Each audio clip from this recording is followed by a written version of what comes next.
John start చెప్పాడు, Bible నేర్చుకోవటం ఒకటి, వార్తని ప్రపంచానికి తీసుకెళ్తున్నాం. బైబిల్ తెలిసినటువంటి రీతిగా ప్రపంచం గురించి కూడా మనం తెలుసుకోవాలి. మనం బ్రిడ్జ్ లాగా ఉండాలి.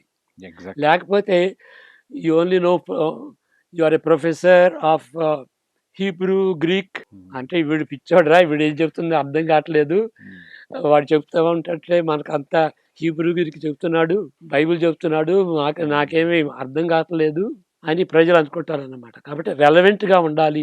బైబిల్ యొక్క స్వార్థ సత్యాలు వాళ్ళకి అర్థం కావాలి అంటే వాళ్ళ వర్డ్ని కూడా మనం నేర్చుకోవాలి. So A preacher is the one who is like a bridge అని చెబుతాడు John start.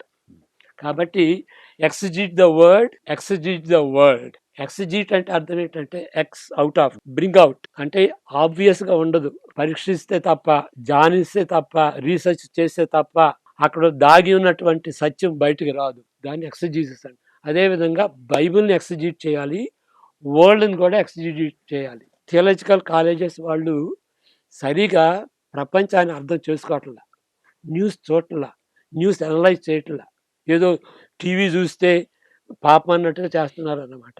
That is wrong.